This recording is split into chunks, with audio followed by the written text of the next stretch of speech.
Willow rolling right on a keeper, up across the 15, cuts left at the 20, on Saru at the 30, headed to the near sideline, one man to beat, makes the move at midfield, coming to the near side at the 30, he's at the 20, he's at the 10, 5, touchdown, Kentucky! We did it last week when he wasn't even here. We still kept the intro. Believe in Kentucky, Aaron Gershon, Jalen Whitlow, Vinny Hardy. Fellas, how y'all doing? Good, man. Yeah, man, can't complain. It's been a busy day this Wednesday with Media Day, basketball-wise. Football practice can be a busy weekend, but it's that time of year, man. Got both sports going. Yo, got the double duty, double beat work for the Cat's Paws. Aaron Gershon, y'all check him out there at catspaws.com. Jalen Whitlow from UK quarterback. Look, y'all get in touch with him. You got a young quarterback in training. He can coach them up and get everything right. So I'll check these guys out. We talk about it every week. Y'all can get this episode, Believe.com, every episode, Believe.com. We're live streaming right now. Get in here and leave a comment. Follow us on Twitter at Believe Kentucky. It's on YouTube, Facebook page, all that good stuff. Definitely appreciate it. And y'all check it out visually or the audio version, whatever y'all want to do. We were doing bi-week talk and stuff. Had Christy Thomas last week from UK Sports Network and enjoyed talking football with her. So now it's back downhill. The bye's over with and got to get ready because game time again Saturday with Tennessee coming to town.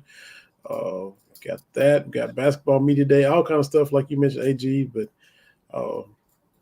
got to try to get 6-2 and 3-2 in the conference and get those 2 losses out of your system. Yeah, this is a big win to kind of change the narrative of the season, right? I mean, look, we were just talking a little bit before we started here. I think the name Missouri kind of makes that loss look a little worse than it was. And that, Kentucky killed themselves with the penalties. They get off to that hot start and the offense just falls asleep for 2 quarters. Like, there's a lot of things that, I could see why I totally understand and accept the fans being upset. But there is this notion that, the name on the chest of the other team was Missouri. And, the star ratings, I saw that stuff and whatever. Like, Missouri's a good football team.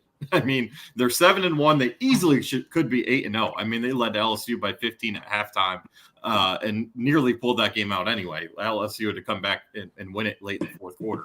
So that's a really good football team in Columbia. You got to give credit where credit's due. You look at their remaining schedule. It's Georgia, Florida, Tennessee, and Arkansas. I mean, Arkansas is a dumpster fire this year. And they have Tennessee and Florida at home. Like, outside, I think they're going to finish 10-2. That's what I think. So you got to tip your hat a little bit to Missouri. But from a Kentucky perspective, man, this is a huge opportunity because you can get the fit. Beating if Kentucky was 2-6 and they beat Tennessee, the fans would be in on the rest of the year. They want to beat Tennessee. Oh. I mean, like, this would be a huge deal to do that. And it would turn the whole narrative around because you do have winnable games left on the schedule. I mean, Mississippi State, you haven't won in Starkville since 2008. They're not good this year. South Carolina, I know South Carolina won that game to head-to-head.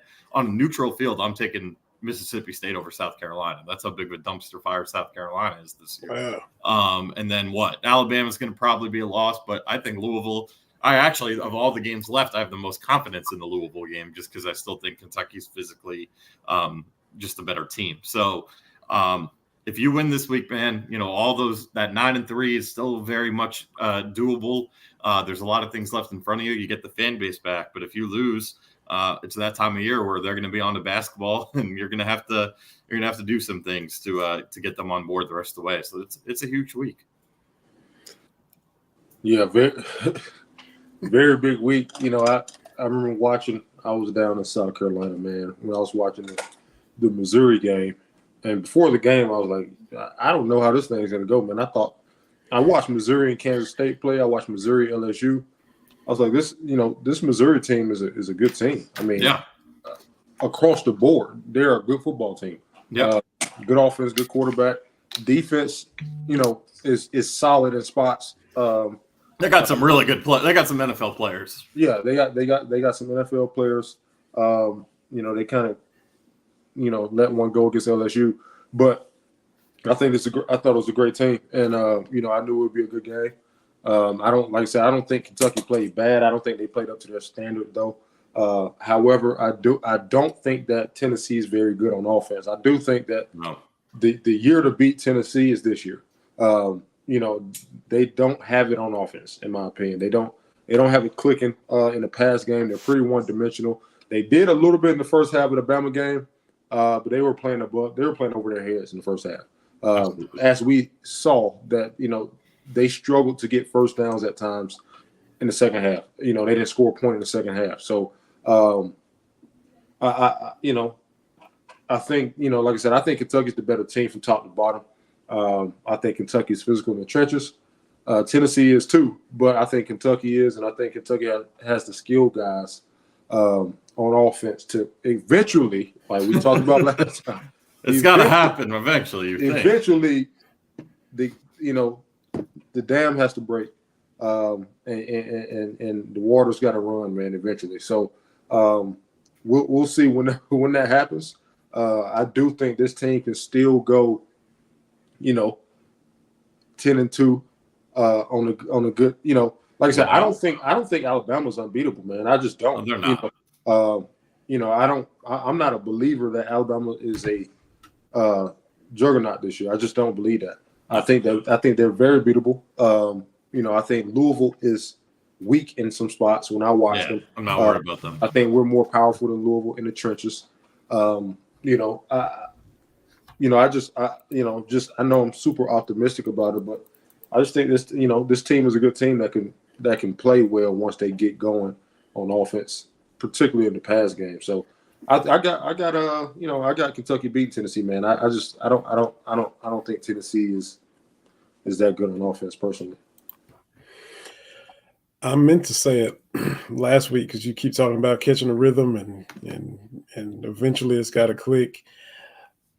Devin Leary talking to the media last week was still upbeat, still confident, still taking ownership of areas where he was falling short. I meant to text y'all the link or say something about it to the group because he wasn't beaten down by this way this season has gone, and it was still, looking to, I know I can get it. And I really like, even though the Missouri game didn't go the way we hoped, I like the way he was carrying himself. I don't know, maybe he has his moments in the dorm by himself where he's, pissed off or something like that. But I like the way he handled the questions. And he's been around. He's a mature guy. He's not 18 years old. I like the way he handled all of that, even though he still has some stuff in the game that was still we've seen be persistent. I don't know if y'all noticed it as well, but I meant to say something last week. I mean, Jalen, you know better than me as a former quarterback. I thought outside of when he was forcing things in the fourth quarter, I thought he played a pretty damn good football game. Like he made a couple plays on the run. I mean, he had the RPO read where he took it in for a touchdown. That one, I think that one counted one. He scored on the quarterback run that got called back for a hold.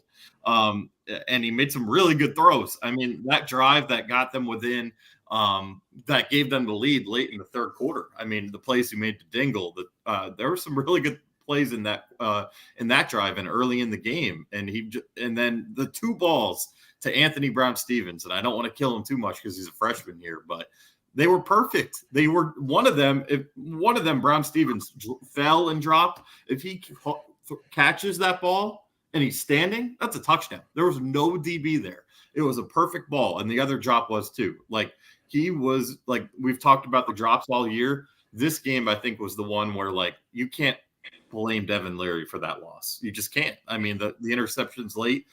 They're chasing points. You're going to force things. Like I thought he showed up. Like you said, he had the press conference. I think that was before the Mizzou game that week. He took accountability, and I thought he played a pretty good football game. And that was a case of he didn't have much help around him. And that hurts. And they're going to have to find ways, man, to get these tight ends involved, get the running backs more involved in the passing game if the receivers can't catch the football. It's that simple. Yeah, I'm not opposed to saying that his receivers are failing him. Absolutely. I mean, at some point, when you're in a new offense and you're trying to get the rhythm going, you're trying to get your feet under you, you're trying to get the ball rolling. You need guys to make plays, and I said before the season that this may have been the best group from top to bottom. as far as skill guys on offense that I've seen at Kentucky. I think it is. It still is. But it is. But, they're not producing like it is. No. The ball is touching their hands, both hands, too many times, and they're not coming up with the football.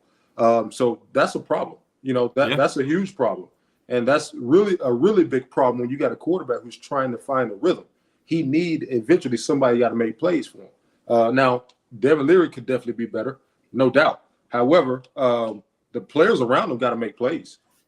We got so-called all-conference guys. Well, at some point, you got to be all-conference when the ball's in the air. So that's just the truth, man. And I'm sure receivers coaches are telling them the same thing. Liam Cohen is telling them the same thing. Mark Stoops is telling them the same thing. You have to make plays. You have to do what you are capable of doing at some point to help the offense out.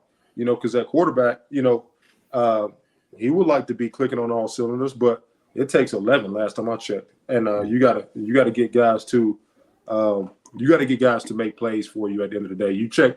Watch Jalen Milroe at Bama.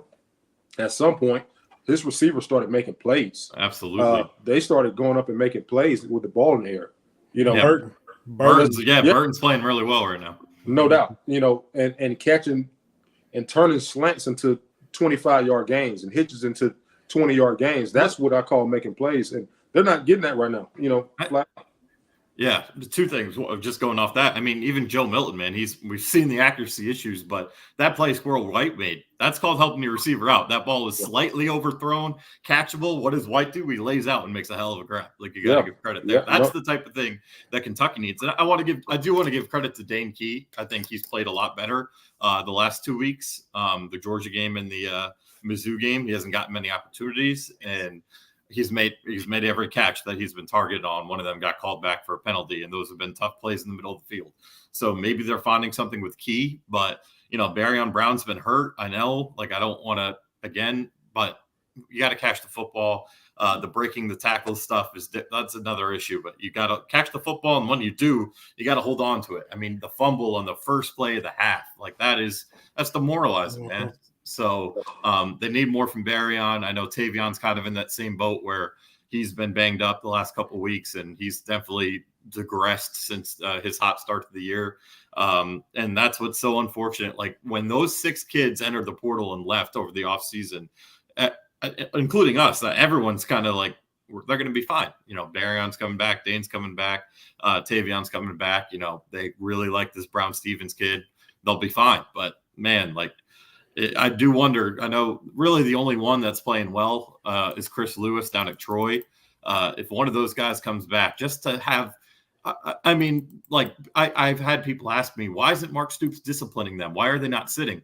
Who are they going to play? They've got no one else. The only 3 other scholarship receivers we've seen, Crowdis hasn't really got much of a chance. He's gotten some reps. The other 3 are Cole Leitner, who just got put on scholarship, and 2 true freshmen, Shamar Porter and Ardell Banks. They are thin at receivers. So this is something that's going to have to get addressed in the offseason. But until then, man, the guys just got to play up to the back of their football card, if you will. They got to be the dudes they were a year ago. Yeah, and piggybacking off the Squirrel White catch, that was the first or second drive, if I remember correctly. Yeah, early in the game, yeah. Yeah, and look what happened in the first half of Tennessee's offense. Joe Milton threw for more passing yards than he's done almost all year. That was the best half of football he's played as a volunteer, I think. Yeah. In one half against a really good defense in Alabama. So you got to make plays. And I don't think his receivers are making as many. No, it's been. Yeah, he got the guy. What's the guy? Ramel Keaton has been dropping balls. Yeah, and then Brew McCoy got hurt. So at the end of the day, man, as a quarterback, you need, when you're a little bit off, you need that edge at receiver to kind of get you over the edge, to make allow you to develop some confidence and get your ball rolling a little bit. So we'll see if that happens on Saturday. I think I said it last week, Jalen, to Aaron and Christy. I was listening to McElroy and Kubelik out of Birmingham, but they had, from Alabama, former Vol Jason Swain on there, play receiver for Tennessee, and they were asking him stuff about the offense. And he said, when the pass is accurate, it's being dropped. There's been inaccuracies in the passing game, and when you do hit a big play, it's penalties or protection. Yeah, I said he sounds just like us talking about it. I mean, he down there in Knoxville talking about them the same way we up here talking about Kentucky. Exact same stuff, problems and issues is what they're facing down there too. Yeah, these are two pretty similar football teams. With that, the penalty numbers you mentioned, the drops, the quarterback play, and on the defensive side of the ball, Tennessee's played really, really well. You got to give them credit there. That defensive line, 28 sacks. I think that's second most in the SEC. Alabama and A&M are tied for first, like 29, and that's also tied for second best in the country. So they're making things happen up front. Kentucky, the sack numbers aren't that, but they're making things happen up front. They're I think they're still the best rushing defense in the SEC. They haven't allowed 100 yards per carry. They're not allowed. They're allowing less than 100 yards per game on the ground. So they're doing a lot of good things there. And, the pass defense for Kentucky, I know the numbers aren't great, but I still think overall it hasn't been as bad as the numbers show. I also think they just played probably the best three quarterbacks. I would argue. I mean, Rattler at home is different, but I'd still say the way Mertz is playing, the way Cook is obviously playing, and Beck, I think, has been outstanding. Like, that's a really tough run of quarterbacks back to back there. So these two teams are very similar from the strengths and weaknesses, and that's why I think, I don't know what you guys think, but whatever outcome happens, I think it's going to be a pretty low-scoring game. I think this has a chance to be I don't know what the over-under set is, but I'd go with the under if it's like anything around 38 or 37. In Kentucky's, 2-2 in conference, 1-1 at home. To me, you got the Missouri loss at home, you got the Florida win at home. Yep. Both instances, they did start fast. Now, they couldn't sustain it against Missouri, of course. We just saw one quarter of good football. And then, it went downhill from there. Jumped on Florida and kind of kept the pedal down in that game. Hopefully we see, you got to start fast again. But that's, to me, a couple of little similarities in the home games. 1 win, 1 loss was the fast start. Now, what they do after the fast start remains to be seen. I mean, I can't say they're going to start fast against Tennessee, but if they do what they have done, they will. But then can you sustain it? Yeah. The only game in SEC play they haven't started fast was Georgia, and it didn't go well. But that's a different animal. But yeah, man, I mean, one thing I think we definitely need to talk about, what I'm really interested is, Mark Stoops made a comment Monday that I think has kind of made the rounds, and it's really interesting, where talking about how, trying to find balance in the offense and how Kentucky could have given the ball to Ray Davis 30 times, but, are they really growing as a program if they don't? And that to me is really interesting, because it kind of has a messaging of, like, you can't rebuild in year 11. Like, obviously you need to establish a passing game, but like that, I saw a lot of people asking me, like, oh, does that mean we're not trying to win? What does that mean? Like, does it mean we're going to sacrifice winning? And in this game, there's going to be a lot of people, if they don't start running the ball, asking to run it more. They're going to have to throw the ball on the defensive front. I know Ray Davis is playing out of his mind, but Tennessee is going to stop the run better than probably anyone outside of Georgia. So I am really curious to see how Kentucky goes ahead and navigates offensively in this one. And for being a complete program, that's why I think he's, can't just keep run it. Even though you got to show it off to recruits too. Yeah. To his core, that's what he's seemingly liked, and he's trying to kind of move on from that. I remember when SEC Network started doing the SEC Inside and breaking the games down. Back Kentucky was on one of those first ones when Benny Snell was there. Run it, give it to 26, give it to 26. That's what he said on the sideline, mic'd up like the whole show. Run it, and run how could you not? And so he's kind of moving away from that, trying to, like, if you want to be a complete program, because you can't duplicate what you did with the Lynn Bowden season. Right. Now you gotta be balanced. He says all the time. You mentioned his comments. What did he say all week about Tennessee? They're about as balanced as you can be. They are getting more balance in Tennessee, and they're having a down offensive year. They're scoring points, but they're having a down year yardage on us. Yeah, and they're still balanced. So that's where Kentucky's trying to get consistently. Yeah, if you want to get those skilled guys that you want to get, man, you gotta It is what it is. You know, Baryon and Dane are here because of 2021. That's why they're here. Yeah, you know, call a spade, man. You got to be able to. I believe that at any program. I mean, you know, they're always from youth league on up. There are always guys who are moving into the area, looking to transfer schools, and they're going to go to the school that they feel like they have a chance to produce at the end of the day. People, you know, naturally going to think about themselves first. So where can I succeed? Where can I be productive? So, you know, if Kentucky and, you know, Tennessee and Missouri and whoever else is in the hat, if I'm a receiver, I'm gonna go to the school that gets the ball to their receivers the most. Now, obviously you got NIL, but that's just, you know, it's that simple. It really is. Like, I'm gonna go to the school that gets the ball to their guys the most. You know, it's a reason why Missouri always have a top tier receiver, because they have always been a school that is willing to throw the ball a lot and to throw it to their guy a lot. I mean, you're talking about getting certain guys 16, 17 targets. So they have always been that. So they always going to have a alpha dog at receiver. You know, it just is what it is. So, you know, he know how to play the game, man. Speaking of Mark Stoops, he know how to play the game, and that's just what you got to do if you want to attract those type of guys. And we all know you're not going to win in this league being one-dimensional. So that's true. So, Aaron, you talked about, you know, being the bye week and some guys banged up as far as, you know, Robinson and guys of that nature. You did tweet out that Trevor Wallace looks to be ready to play Saturday. Yeah, that's what he told me. I asked him.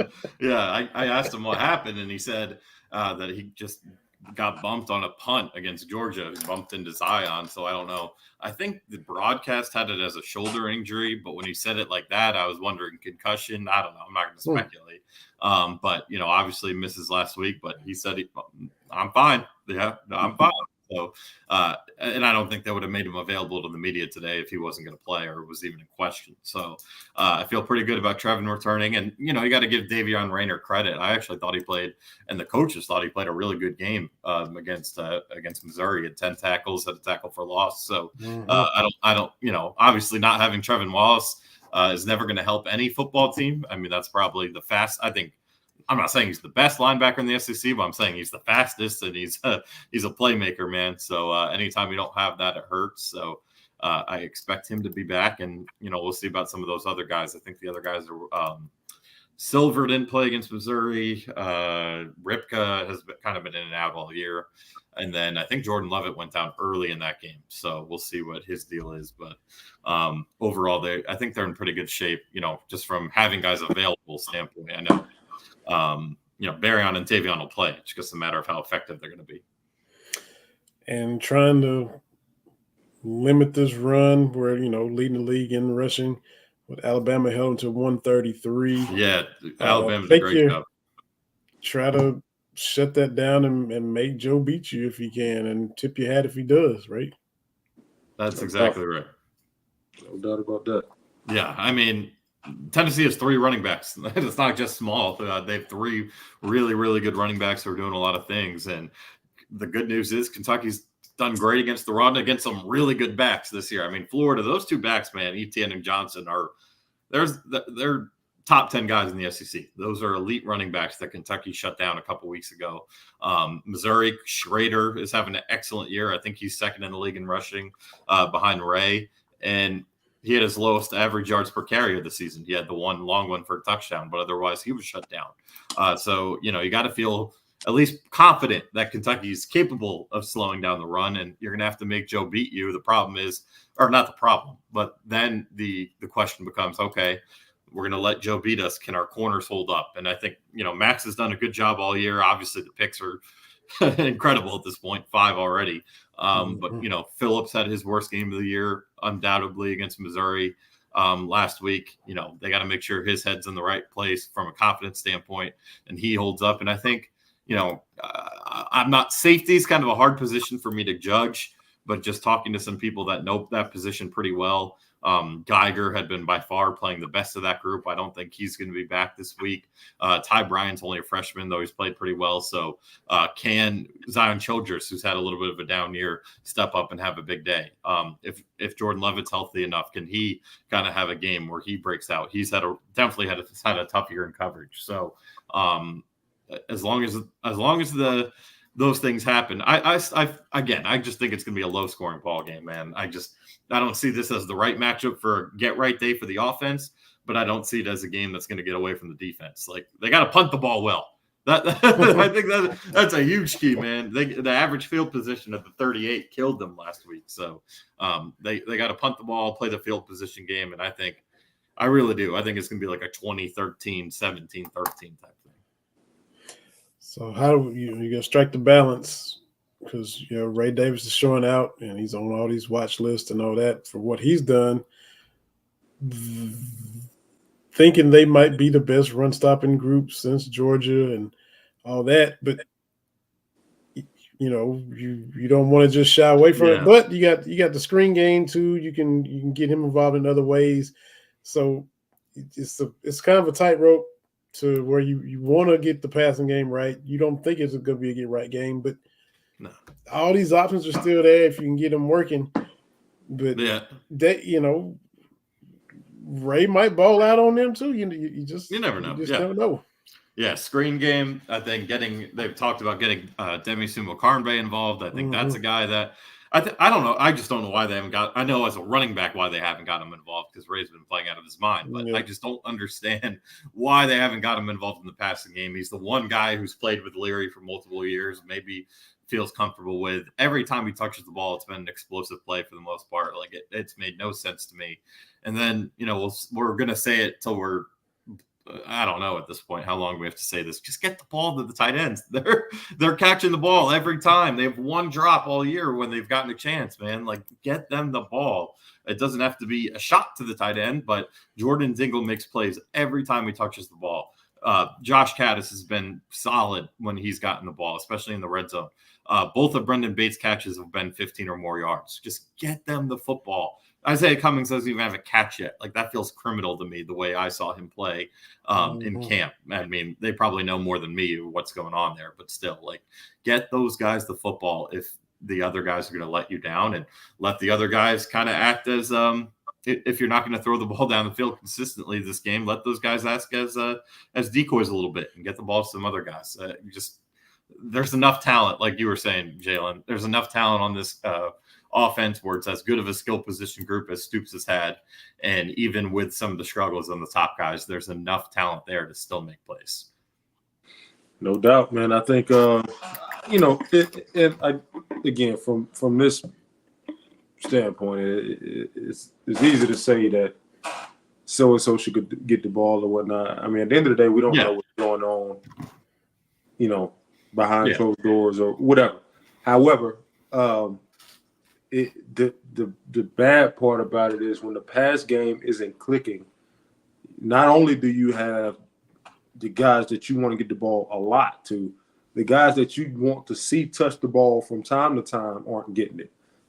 So you got a lot of unhappy people, on the team or in the offensive room, in the receiver room, in the tight end room, in the running back room, because the pass game isn't as oiled up as you would like it to be. That leads to a lot of issues. And the only way it would lead to a lot of issues is if you were 7-0. If you're not 7-0 or 6-1, and the pass game isn't clicking like it should, now you start to get disgruntled human beings. So, yes, they have a lot of bodies at tight end, and they have, in my opinion, 3 bodies at receiver that needs to see the football. But that is a lot easier said than done, when it comes to distributing. There's only one ball. So, that's just how the cookie crumbles, man. I've seen locker rooms where we were winning and guys really, they wanted the ball, but, I mean, what am I going to say? I don't want to look selfish. We're winning. And I've seen locker rooms where we're not winning as much as maybe we think we should, and I'm not getting the ball. Now that's an issue. And now coaches feel it, and coaches feel the pressure to try to get those guys the ball. And now that's just an extra layer of pressure or extra layer of stress for a coach, because he know, especially in today's world, this guy will be out of here in a hurry. Before you can blink, he'll be out of here playing for a rival team. So you gotta kind of get you guys the ball, as best you could and as often as you can. Yeah, that's why I do wonder, you made a really good point. We don't know what happens behind closed doors. And, it makes me wonder what happened. What was the reaction in the locker room in the receiver room, rather, after the Florida game, where you won, you dominated a rival, but it was ground and pound. I mean, they threw 20 times and they only completed 9 balls. And, I don't think – I'm trying to think off the top of my head. I don't know. I don't think Dane Key had a catch in that game. Berryon, if he did, I think it was only 2 or 3. I want to say I'll pull it up real quick. Besides the point, that was just a game where those type of guys, like you were saying, Julian, didn't get the ball as much as they probably wanted to. And from the outside, it looked like everyone was pretty fired up. I mean, they were really happy they won that game. I know I saw Berryon Brown coming off the field. He was jacked up. So, it looks publicly like they're feeling pretty good. They don't care, as long as they're winning, they don't care type of thing. But, behind closed doors, I do wonder kind of where we've heard a lot of the unselfishness. We heard a lot of that in the preseason. We're hearing a lot of it now with the basketball team. But then once you get into the heat of battle and maybe you're not getting the ball as much as you want, how is that affecting, day-to-day life inside the building? So that would be, if I could be a fly on the wall after that, could have been a fly on the wall after that Florida game to see kind of the reaction to how they won that game. I would have loved to. But yeah, just looking at it real quick to put a ball on it. Berryon had 4 catches in that game, Tavion 3, Ray 1, Demi 1. So, nothing for Dane Key, nothing for the tight ends. So who knows? Yeah.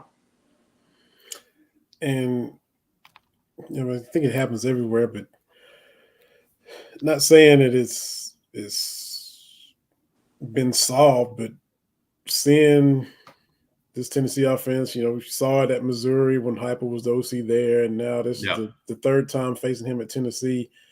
Maybe you get a little better grasp of how to defend it, how to go about it. Because it was 40.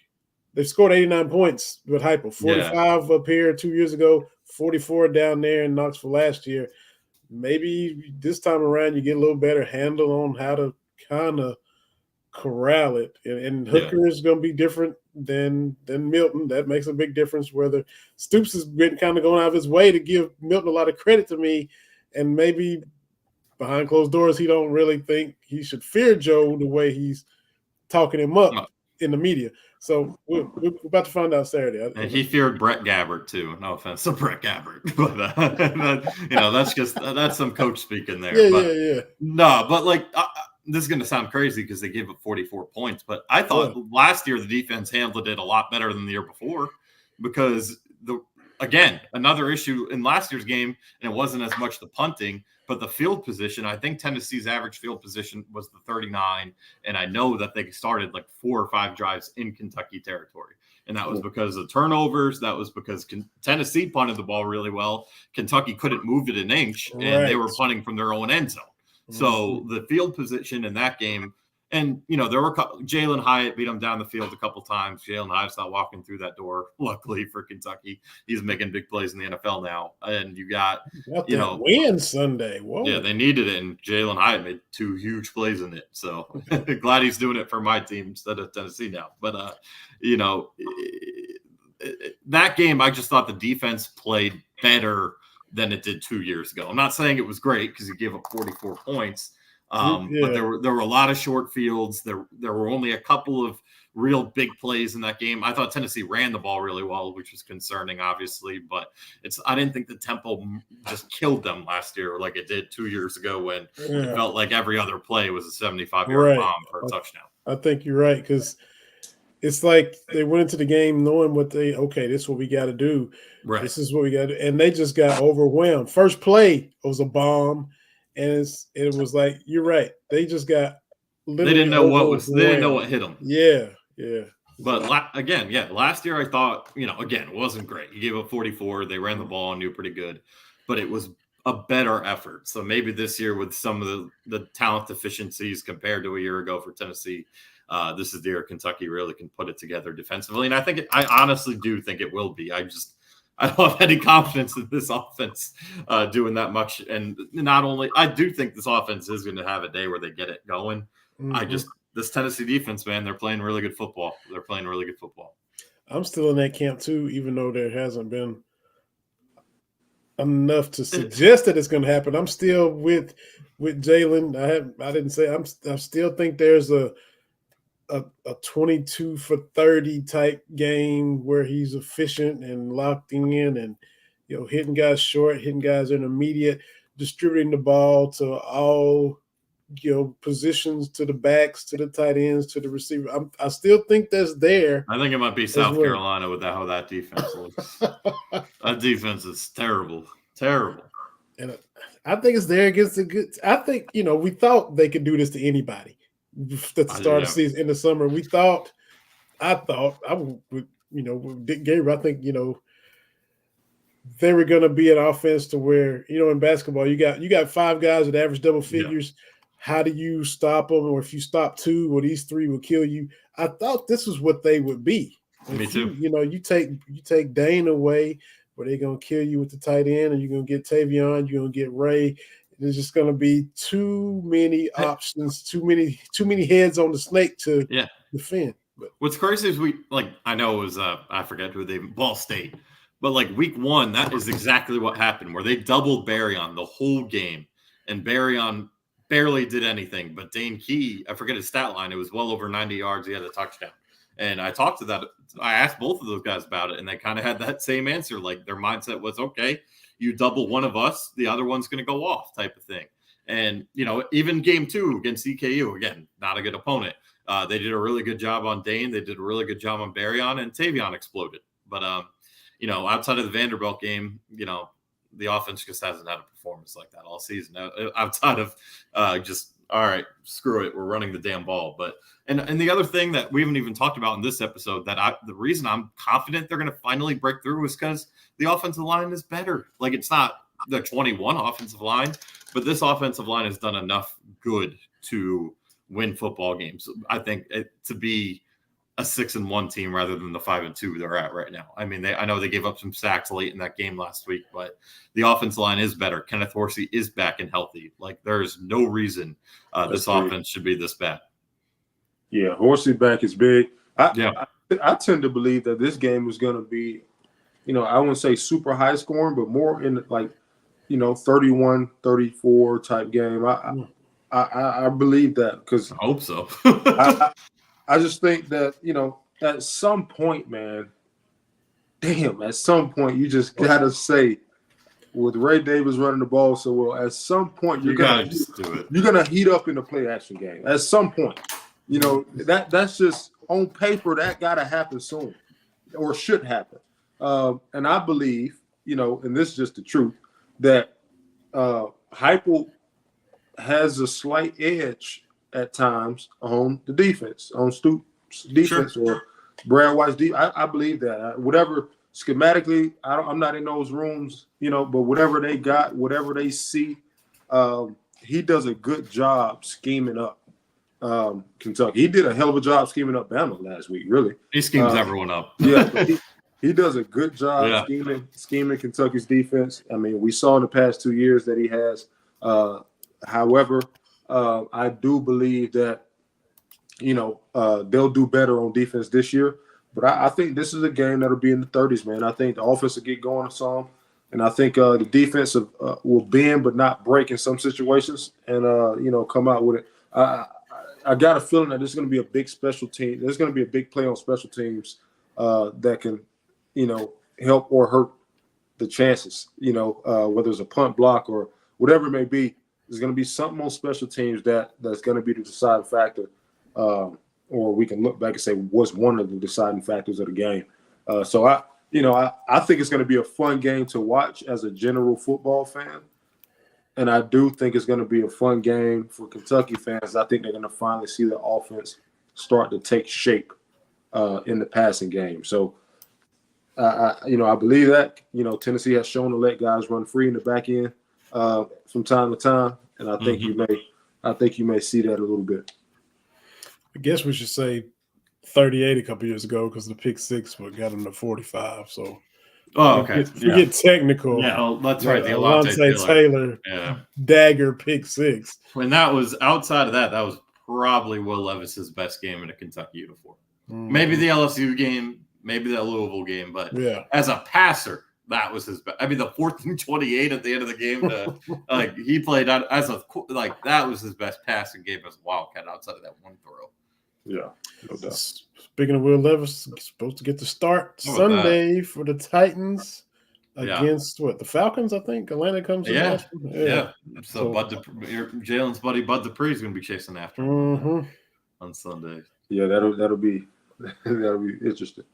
Yeah, no, I'm excited for him. I mean, I honestly didn't think he'd start a game this year, so I'm pretty. I'll be. I think the Giants suggest games at 1, so I'll double box to see how number 8's doing down there. But that's pretty cool. I held out hope. I'm in a couple fantasy leagues, and I'm in one league. It's like 20 of us. It's brutal. So there's no talent. My gosh! And so I drafted him as a second quarterback. I said, because at some point Tannehill is going to Tannehill and Levis is going to get in there. And so I just had him stashed away all season. And so finally he's going to get a look and make his debut. So hope it goes well. Huge opportunity. Good for him. Against Arthur Smith. So he knows the Titans well because he was there as the OC. So, a little reunion for him. But where is that game? Is it? I thought it was in Nashville. I'll look real quick. I don't think it's a home game for the Titans. Okay, so that makes it easier too a little bit. I think. Maybe. Yeah, I'll look it up. If he's got to go down there to that dome in Atlanta, that'll be rough. It is home game. Yeah. Yeah. That'll make it a little easier. Exactly right. Yeah. Because if he's starting back-to-back games, they have a quick turnaround. They go Thursday night, and it's not just Thursday night. They go Thursday night in Pittsburgh against TJ Watt and that defensive front. So he needs some confidence Sunday. And the old man Calais Campbell is playing good ball again. He's playing really well. That's 37, 38. Just got his 100th sack as an interior lineman. Unbelievable. To get 100 sacks in the NFL, that's crazy, man. Yeah, and Atlanta shored up that secondary a little bit too. Jesse Bates. They signed someone else. They signed another guy back there too. So I know Terrell's been good there for a while now. I'm trying to think. They had signed another DB, but the name's slipping me. But I know for sure they signed Jesse Bates, and he's balling out. I got to ask you for a second. I mean, we talk Kentucky a lot. This is Kentucky podcast, but we hit other stuff too. Why, speaking of the Titans, can you quit trading all your good players to the Eagles? Hey, man. Hey, man. I don't know what to say about that. What are you doing? It's kind of weird almost. It's fired AJ Brown. I mean, is Derrick Henry going to Philly tomorrow? I mean, what are we doing? I think the only reason he won't is because DeAndre Swift is balling out there. But it's ridiculous, dude. It's kind of it's ridiculous. It'd be one thing if they're rebuilding and they got good offers. But, what did they get? They got, I think it was the first-round pick, the only thing they got for Brown. And they drafted Treylon Burks, who so far has stunk. I hope he turns it around for his sake, but come on. And then what they gave up, still a top 5 safety in this league, a guy who's been all pro, led the league in interceptions, and they get him for day 3 picks. The Titans, if Philly gets to the Super Bowl, let's say they win it. Does the Titans front office think they get a partial ring? They honestly should. For contributing to their roster, do we get part of the playoff bonus? I will say the only thing about the Eagles I like is I do like Jason. Not when he plays me, but I do love Jason Kelsey in that podcast with him and his brother. And he said that we have to send Tennessee a really, really nice Christmas card. It's screw you. Yeah, you do, though. It's ridiculous. It's unbelievable. But, man, the Eagles the rich get richer with that roster. It's unbelievable. But you know what? The Phillies lost last night, so at least at least they have to deal with that for a little bit. I wish y'all's early Super Bowl prediction. It's going to be really boring, but minus Chiefs Eagles. It's really, really boring. It's a repeat, but like I just the way I mean Buffalo looks like a shell of themselves. The Giants should have beat Buffalo. I'm not going to go back down that train, but they just lost to New England. Cincinnati hasn't gotten it going yet. Maybe they will. Maybe they won't. Like who else in the AFC is Jacksonville? Like I'm not buying them as a Super Bowl team. That's it. And then the NFC, man. I would say San Francisco. I love their roster, but I really do like Brock Purdy. But there's just some questions for me there still. And their offensive line outside of Trent Williams is not very good, especially the guards. So that turns me off with San Francisco a little bit. And then there's no one. I don't buy Detroit as a Super Bowl team. Dallas, your Cowboys, Vinny, they just struggle in the playoffs. I can't pick them to do that yet. Yeah. And then Minnesota's having a down year that they're getting it going a little bit. Like it's more so I hate to pick the Eagles and Chiefs, but like they're by far, in my opinion, the two best teams in the league. And I'm going to have to – that was my preseason pick. And I had the 49ers and Chiefs. But right now I'd say Eagles, Chiefs. I would love to see 49ers. I would too. I would also love to see Miami. I don't know if that's going to happen. Yeah, that's the one team I left out. I still think they need I just think they are a couple of pieces away defensively. They got to beat good teams. Yeah, they got to do that. And now they're beat up. It'll help getting Jalen back. It'll help getting Jalen Ramsey back, but they still they just have some glaring holes that they're like 2 or 3 guys away from the next step, in my opinion. Yeah, because Buffalo, I said it. I was like, look, they catch a break going to Buffalo in September. They don't have to go up there and it's cold. Buffalo beat them by 3 touchdowns. I'm like, okay. And they put 48 on them. Yeah, and that was right after they put 70 on Denver. Yeah. And then, they just played the Eagles and, the Eagles shut them down. Yeah, they got screwed with that face mask that could have changed the whole game. But, yeah, I think, honestly, I would say Miami – I don't know, and I don't trust Miami on the road in Kansas City at this point. I know they play each other in Germany like next week, so that'll be a really fun game. Maybe I'll eat some crow and Miami will beat them. But Baltimore's sneaky, but they always seem to fall short too. But I just think it's the Chiefs and the Eagles right now. If the Niners are healthy, I'm still going to give the nod to the Niners. If the Niners were healthy in the NFC Championship game last year, I wonder what would happen. I do too. In Philadelphia, because you got Christian McCaffrey fixing to put his quarterback helmet on because they were out of quarterback. So that's unbelievable. The game was a wrap. Rules because of it. Yeah. Mm-hmm. If they're healthy, which the Niners seem to always get banged up a lot, they rely on a lot of vets. Mm-hmm. And they still physical. Debo's out. McCaffrey's banged up. He's one of his obliques is hurt. Yeah, so they, we'll see if they can hold up and be healthy come playoff time. But I'll say Niners and Chiefs, and we saw that a few years ago with. I mean, that was a good game. Give the Niners credit, man. They got the Super Bowl with Garoppolo. The dude. Purdy making these deep runs. They haven't had to spend money at quarterback yet, and they've still had deep playoff runs. So I got to give them credit for that. Yeah. Outside, I think I have Andy Reid, and I'll put Bill Belichick in a different conversation because he's the best of all time. Whether he's that right now, probably not. Whatever. I'd say Mike Shanahan, Kyle Shanahan's the second best coach in the NFL behind Reid right now. I can't. I mean, he's an offensive mastermind. I mean, and it's the copycat league. And what are teams hiring? They're hiring off the 49er staff so they can have that offense. And you see it working in Houston. You see it working in I know DeMeco Ryans was the DC, but he hired his offense coordinators off San Fran staff.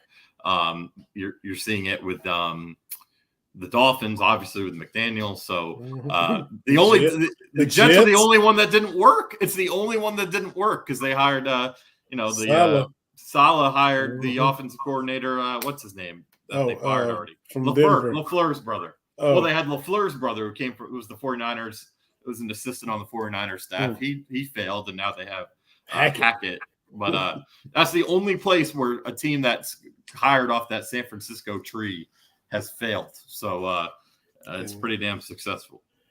And they're 3-3 right now. And if they're 3-3, they have a great team. I mean, their defense is, and they play my Giants this week, so I wish them the worst. But y'all got Tyrod going or Daniel Jones back? I think so. It sucks for Jones because there were a lot of things that weren't his fault, but he wasn't playing great, and his neck, he's still not cleared for contact. So it's going to be Tyrod, and Tyrod's playing his ass off. I want Daniel Jones back in there, when it's time, but even if you were cleared this week against the Jets and their pressure, I kind of want to play the hot hand and let Tyrod go. And it sounds like that's going to be the case anyway. Hey, man, Tyrod been doing that thing for a while. Forever, man. He's seen everything.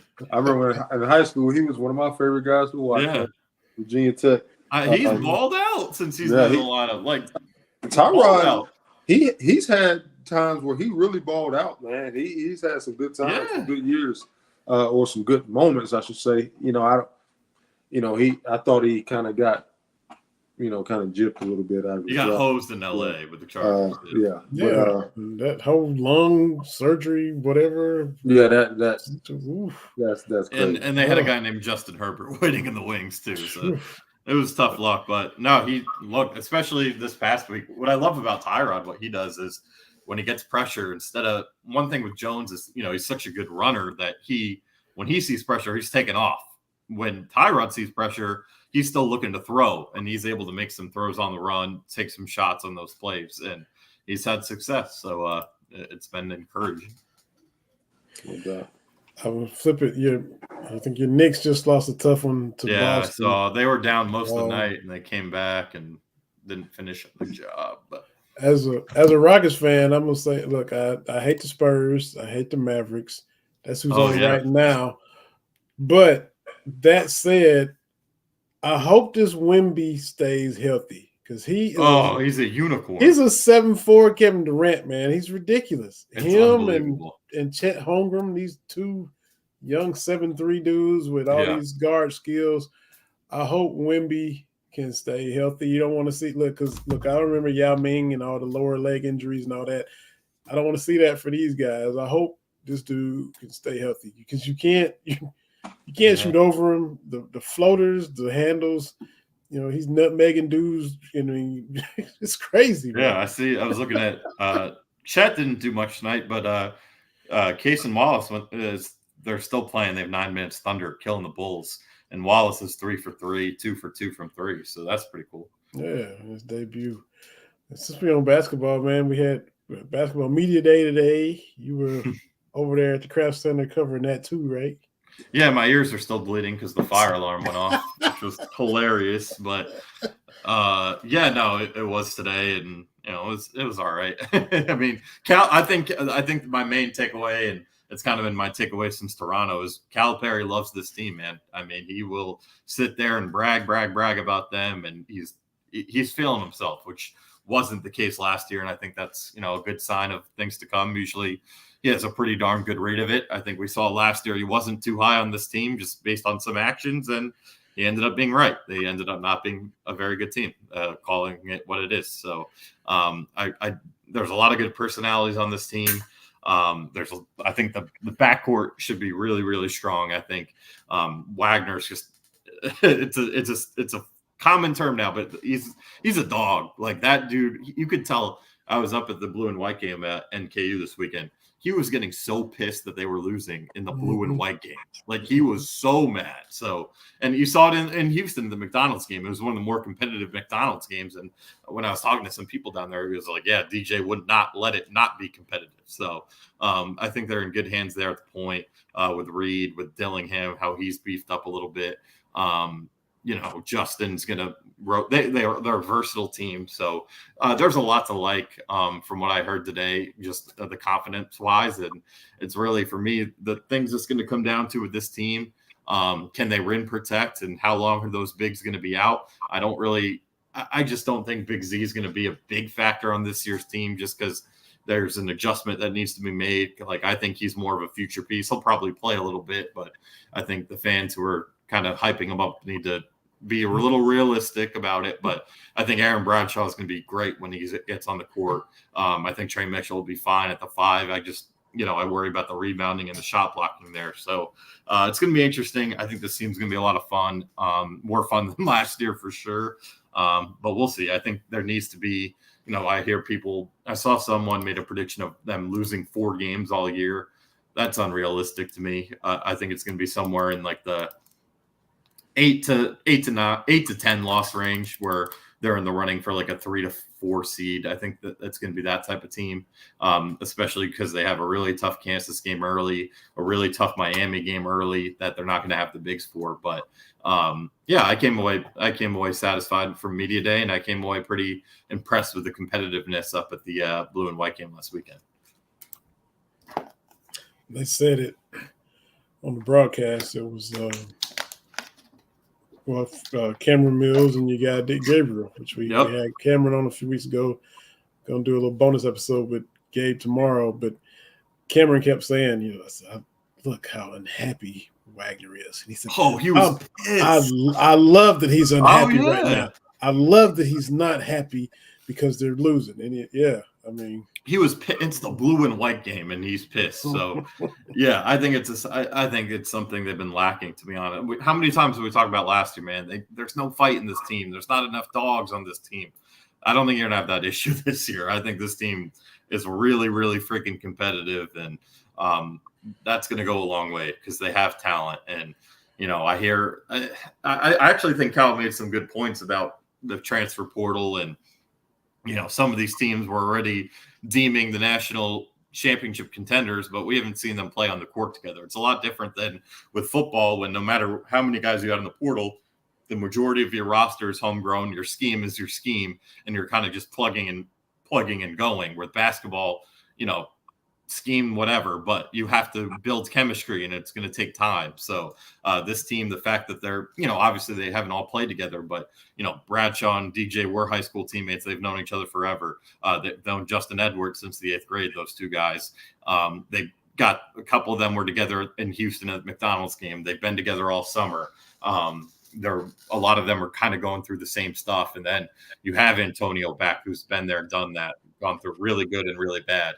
Adu's back and at least has some experience and knows what this program's about. So I do like how this roster's put together. I think that it's going to be interesting to see if they can kind of debunk the whole veteran-led thing. Obviously last year it did end up going that way where, some of the veteran teams go further, but I feel pretty good about this team. Much better than I did going into last year. I'll say that. Absolutely. So Georgetown for exhibition Friday night, and get that another exhibition against somebody else, and playing against themselves there, and get that little scrimmage in. And it's amazing how fast the season is, man. I mean, opening night is what, the 6th? So Monday the 6th. So it's crazy because it's the month of November. If you're a Kentucky sports fan, so that's a fun one, man, because there's obviously football front. You got Alabama coming to town for the last home game. You're going to get Mississippi State early in the month. You're going to get Louisville. You're going to get South Carolina. And then the basketball, obviously it's starting, but you also get, Kansas in the Champions Classic, and you get a home game against them. I don't get why people are crapping on Miami being the ACC challenge opponent. Like, Miami went to the Final Four, and they weren't frauds either. Like, they're a damn good basketball team. Like, that is going to be a hell of a lot of fun in Rupp Arena. There's some really fun home games this year. So it's going to be a fun month of November. We'll see how much winning is done from those two programs, but it'll be a fun month. Yeah, for sure. We hit baseball real quick, and I'm a petty Braves fan, but I love seeing the Phillies, below a 3-2 lead and a 2-0 series lead. They won the first two, up 3-2, going back home, and Arizona punked them twice. So I loved every second of that. Gotta give props to Dusty Baker, man. He's been around I was the so game. happy they lost, though. Not because of Dusty. yeah, and look, he pretty much won everywhere he went. They're going to talk about the Game 7s and stuff. He took the Giants to Game 7 against the Angels back in 2000. He had the Nationals in the playoffs, had the Reds doing stuff. The Cubs, all that.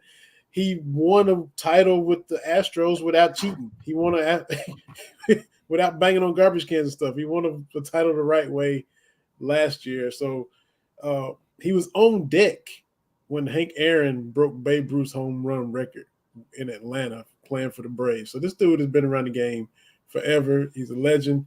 74 years old, had an unbelievable career. So now he's able to retire and step away and go do whatever he wants to do, man. So, props to Dusty Baker.